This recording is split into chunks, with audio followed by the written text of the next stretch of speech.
Yo, got a new album coming out, My Way Home. It's been a long journey, man. You know, I've been doing a lot of mixtapes. You know, I've been doing some secular music, but that's all over with now.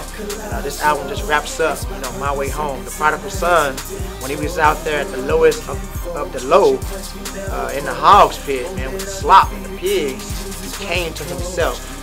And in 2009, August 28, 2009, I was fighting in the street in Stephenville, Texas. And the guy pretty much knocked me into my right mind. And I realized, you know, what am I doing out here? And so My Way Home wraps up 2007 all the way to this year, kind of the things that have been going on in my life personally. You know, I suffered divorce. You know, at one point I took off, went to California, left the kids.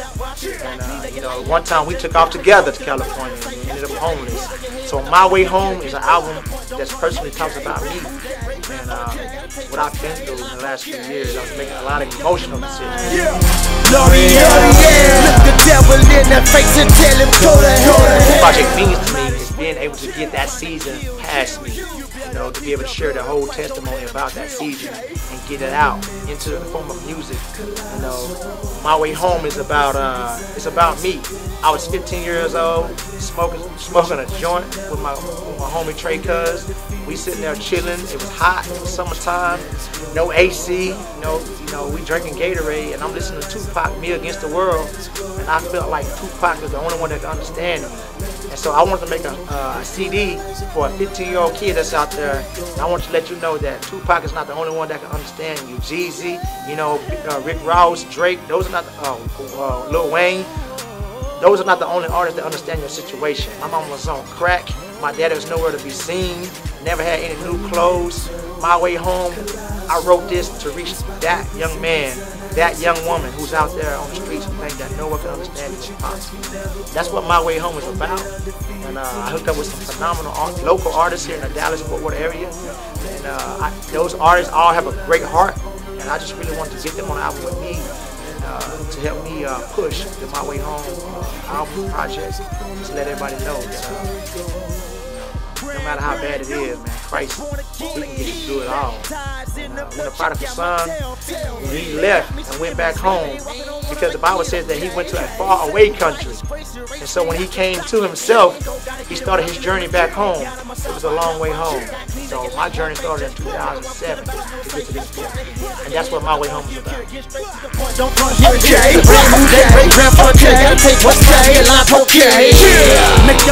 Why do I do Christian rap music? You know, I used to do, I started off in high school writing secular rap lyrics. You know, I used to listen to Brother Lynch Hung. You know, Brother Lynch Hung talk about murder, kill, eat 'em up, cannibalism. You know, I was into that, you know, kill everybody, you know. So that's what I really liked. I like that violent, you know, just extreme, what I'm looking for, flamboyant violence, you know. And Brother Lynch Hung represented all of that. And so that's the way I started writing. I started writing about violence, killing. You know, I was never jumped into the Crip gang, but I was affiliated. And so everything I wore was blue, and everybody I kicked it with floats, and we hit the seas and whatever, you know. So, you know, I didn't want to join a Crip gang, so I started my own gang. You know, we started our own gang, the Greenway Crips. You know, so you know, we wasn't claiming no California street, we was claiming our own streets. And so that's when I first started doing the rap thing. And I got saved. That was at like 16, 17. So at 19, I got saved. And I was sad because I couldn't rap anymore because I didn't know anything about God. And so how could I rap about something I didn't know anything about? So my first Christian rap song called "The Kid," I did it to that "We'll Always Love Big Papa." I did it to that instrumental, and I just started rapping about, you know, what I've been through. So I started in 1999, and then I hooked up with the Serenian Soldiers back in 2000.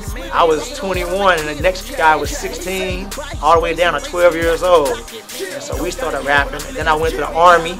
I got out of the Army and hooked up with Lester Gibbons, the Math Man, and we started doing, Determined. And we did our first studio album, Press Through.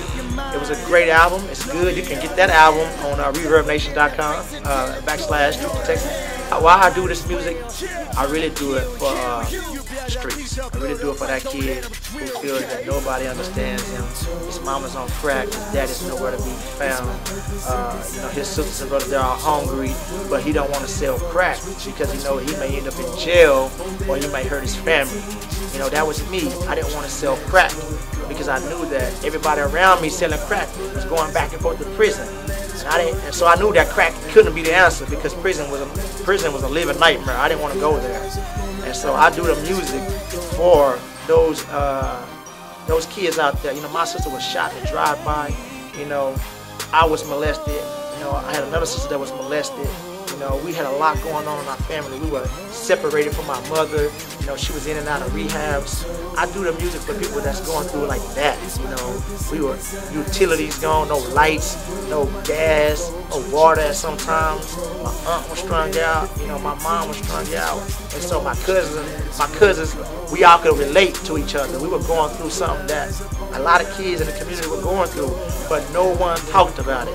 I want to encourage you out there, if you're going through, your mother's on drugs, your father's absent, or whatever, whoever, vice versa, if your daddy's in the home and he's on drugs, your mama's absent, talk about it. But don't talk about it with anybody. Get with somebody who you trust and who you love and care about you, and talk about it. That's one thing that we didn't do.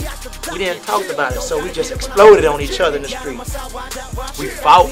We did whatever we had to do. We sold dope. You know, I didn't sell dope, but everybody around me sold dope. So if I'm with them, might as well be selling dope too. You know, because when the police come knocking, they don't care if you ain't selling. If you with them, you going to jail too.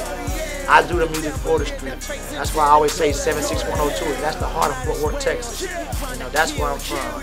Started out at Butler Housing, then I moved over to Greenway. And, you know, I do this music for you. The kids out there who thinks no one understands them. And I also do it for the young fathers, the single fathers, who taking care of their kids, who loving their children, who on child support. One of my lines said, I feel the pain for all the good fathers on child support. Hey, because you love your children and you go above and beyond child support. And I do music for y'all, man, because I love y'all. That's why I call myself Kinfolk, because when you meet me, it's like family. That's why I do music. We push forward despite the weary storms, not conforming to this world because we transform. Check out my transform. My line, I'm sworn. I put my flesh to death and eulogize, I didn't mourn. I owe them everything, look at all this air I breathe. I never saw them raise the dead, but I still believe. Just look at me, I'm back from the grave of fear.